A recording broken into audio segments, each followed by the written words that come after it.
آپ لوگوں کا یقیناً پٹواری کے ساتھ رابطہ ہوتا ہے، کرنا بھی پڑتا ہے، تو اس کے کچھ کاغذات ہیں، وہ اہم باتیں میں آپ کو بتانا چاہتا ہوں 5 جو آپ کو پتہ ہونی چاہیے، اور اگر آپ کو وہ پتہ نہیں ہوں گی اور اس کا علم اگر آپ کو نہیں ہوگا تو پٹواری کے ریکارڈ کو آپ نہیں سمجھ سکیں گے۔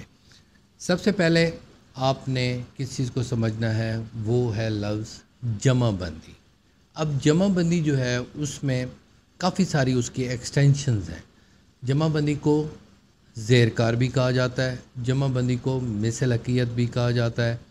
اب آپ نے پہلا پوائنٹ یہ سمجھنا ہے کہ جمع بندی کیا ہوتی ہے۔ جمع بندی کا مطلب ہے کہ کسی بھی موضع میں، چک میں یا ریکارڈ محال میں، اس کو محال کہتے ہیں، ریونیو ایریا کو ایک نام دیا جاتا ہے، اس موضع کے مطابق اس کی ایک جمع بندی ہوتی ہے۔ جمع بندی میں آپ نے یہ ثابت کرنا ہوتا ہے کہ اس کے کتنے کتنے کون کون مالک ہیں اور کون کون یہاں پر قابض ہیں۔ 2 چیزیں اس میں ہوتی ہیں، اور اس ریکارڈ میں یہ بھی شامل ہوتا ہے کہ کون اس کو خرید رہا ہے اور کون اس کو بیچ رہا ہے۔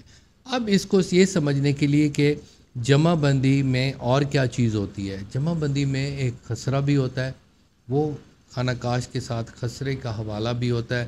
اگر آپ پرانی جمع بندیاں دیکھیں گے تو اس میں آپ کو ایک نقشہ بھی ملے گا خسرے کا۔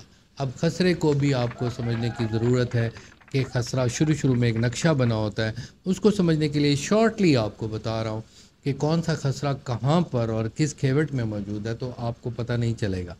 اس میں خطونی لکھی ہوتی ہے، خسرہ اور ساتھ خطونی، وہ خطونی نمبر دیکھ کر آپ چیک کر سکتے ہیں کہ یہ خسرہ کون سی کھیوٹ میں موجود ہے۔ اب یہ ساری میں آپ کو جمع بندی کے بارے میں بتا رہا ہوں۔ زیر کار کیا ہوتی ہے؟ جو ریسنٹ چل رہی ہوتی ہے جمع بندی، اس کو ہم زیر کار کہتے ہیں۔ جو پچھلے 4 سال والی ہوگی وہ جمع بندی اس سال کی ہوگی، اس سے 4 سال والی اس سے پچھلی ہوگی، 4 سال کی بھی نہیں بھی بنتی۔ اور مثل حقیقت کیا ہوتی ہے؟ جب اشتمال وغیرہ ہو جاتا ہے اور کنسولیڈیشن ہو جاتی ہے، اس کی پوری چیکنگ ہو جاتی ہے، وہ ایک پورا ایک عملہ اس کو چیک کر لیتا ہے یا بندوبست کے بعد، اس کو ہم مثل حقیقت کہتے ہیں۔ تو مثل حقیقت آپ کو پتہ ہونا چاہیے کہ جمع بندی کی یہ 3 چیزیں ہیں۔ دوسرا پوائنٹ آپ کے لیے اہم ہے کہ اب جمع بندی کے اندر اور کیا چیز ہوتی ہے۔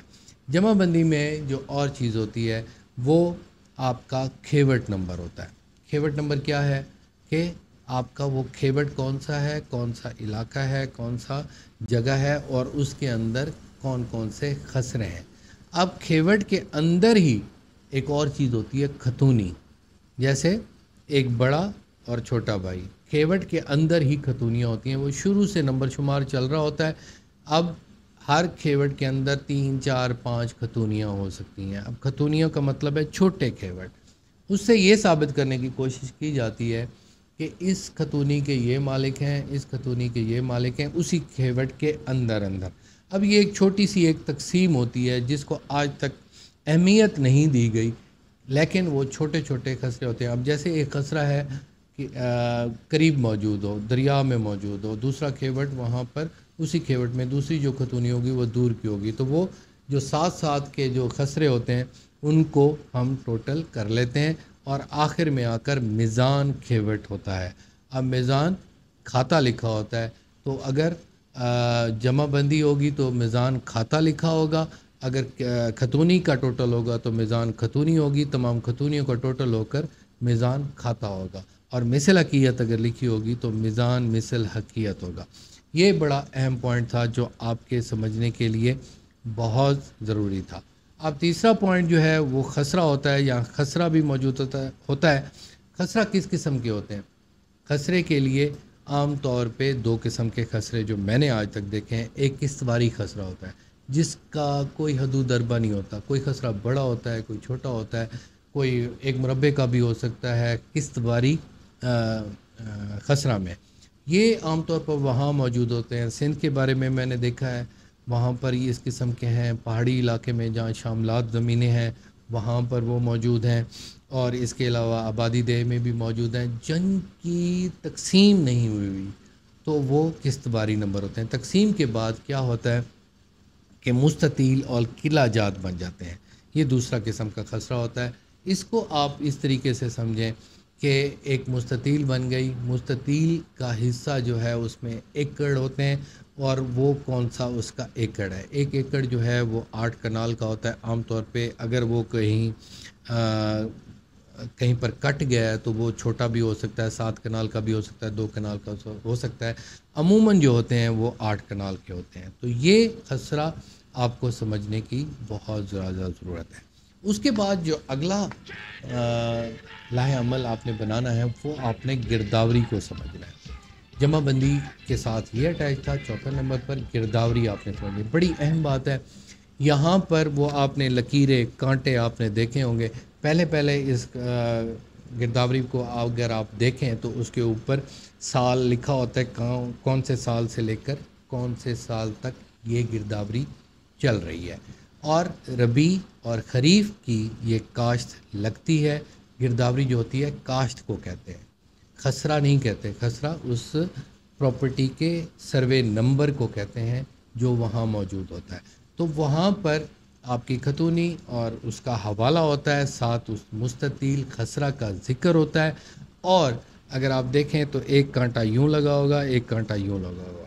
اگر یہ دونوں کانٹے لگے ہوئے ہیں تو اس کا مطلب یہ ہے کہ دونوں ربیع اور خریف دونوں کی کاشت آپ کی لگ گئی ہے۔ وہاں پر خسرے کے آگے آپ کا کاشتکار کا حوالہ ہوتا ہے۔ اب وہ کھاتا بھی اوپر لکھا ہوتا ہے، خطونی بھی لکھی ہوتی ہے، اور اس کا نام لکھا ہوتا ہے۔ آپ کا نام اگر وہاں پر موجود ہے، اب نام موجود ہے تو آپ نے دیکھنا ہے کہ وہ کیا لکھا ہوا ہے۔ اس میں حصہ دار لکھا ہوا ہے، اس میں آپ کا کاشتکار لکھا ہوا ہے، مزیرہ لکھا ہوا ہے، یا دخیل کار لکھا ہوا ہے، یا بلا ادائیگی لگان لکھا ہوا ہے، تو وہ آپ کی وہ حیثیت بنتی ہے جس سے پتہ چلتا ہے کہ اس میں آپ کی کیا حیثیت ہے۔ اس کے بعد یہ 1 سال کا ہو جاتا ہے، ایک کانٹا کراس جو ہو جاتا ہے 1 سال کا ہو جاتا ہے، پھر اگلے سال اوپر لکھا ہوتا ہے کہ یہ 2022 کا ہے، 23 کا ہے، 24 کا ہے۔ کافی لوگوں کو یہ سمجھ نہیں آئی، اس وجہ سے میں یہ سمجھانے کی کوشش کر رہا ہوں کہ گرداوری کو اس طریقے سے سمجھیں تاکہ آپ پٹواری کے پاس جاتے بھی ہیں تو آپ کو تھوڑی بہت نو ہاؤ ہونی چاہیے کہ آپ کے کیا اختیارات اس میں موجود ہیں۔ اس کے بعد اور جو اہم بات ہے وہ آپ کا خانہ ملکیت ہے۔ 5ویں نمبر پر خانہ ملکیت میں لوگوں کو پتہ نہیں ہوتا کہ ہم یہاں پر مالک ہیں یا نہ ہیں۔ عام طور پہ ہمارے علاقے میں ایسا نہیں ہے، لیکن اگر ہم راولپنڈی میں دیکھتے ہیں، لاہور میں دیکھتے ہیں، یا بڑے شہروں میں دیکھتے ہیں، یا سندھ میں جاتے ہیں، یا KPK میں جاتے ہیں، تو وہاں پر جو ہے آپ مالک تصور کیا جانا ہی بہت مشکل ہے۔ قسطواری نمبر ہوتے ہیں، بڑے بڑے کھاتے ہوتے ہیں، تو لوگوں کو اپنے حقوق نہیں پتہ ہوتا، دخیل کاری کے حقوق نہیں پتہ ہوتا، اور آبادی دہ اور آپ کو لال لکیر اور اس کے علاوہ شاملات کا فرق نہیں پتہ ہوتا۔ وہ خسرہ ایک لٹھا ہوتا ہے۔ 5ویں نمبر پر باتیں بہت زیادہ تھیں تو اس کو اکٹھا کر رہا ہوں۔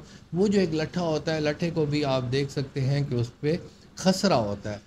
وہ خسرہ کہاں پر اور کیسے موجود ہے، اور لال لکیر جو ہوتی ہے وہ آبادی دہ اور شاملات کی ہوتی ہے۔ آبادی دہ کیا ہوتی ہے؟ آبادی دہ اسی طرح سمجھ لیں جس طرح آج کل کے حالات میں کالونی بنی ہوئی ہے، جس طرح بیریا ٹاؤن بنا ہوا ہے، تو وہاں پر کیا ہے کہ فائلز بک رہی ہیں۔ جب فائلز بکتی ہیں تو وہاں پر یہ بات انتقال میں نہیں لکھا ہوتا ہے، انتقال کس کے نام ہوتا ہے؟ بیریا ٹاؤن کے ہوتا ہے، وہ آگے فائل بیچ ہوتے ہیں۔ تو یہ پرانا کنسیپٹ لے کر اب انہوں نے چلایا ہے کہ آبادی دہ میں انہوں نے کیا کیا کہ خانہ ملکیت میں آبادی دہ ہی موجود ہے، اور اس کے بعد خانہ کاشت میں جو ہے لوگوں کے نام لکھے ہوئے ہیں۔ تو آبادی دہ ایکٹ کے مطابق آپ اس کے مالکانہ حقوق بھی لے سکتے ہیں۔ شاملات جو ہے وہ پورا موضع جو ہے وہ سارے اس میں شامل ہوتے ہیں اور اس کے سارے برابر مالک ہوتے ہیں۔ شاملات کے حوالے سے بھی لیکچر میرا موجود ہے، اس کے بھی مالکانہ حقوق آپ لے سکتے ہیں، لیکن یہ جنرل آپ کو ویو بتایا ہے کہ آپ کو پتہ ہو کہ جب آپ پٹواری کے پاس جا رہے ہوں تو یہ باتیں آپ کو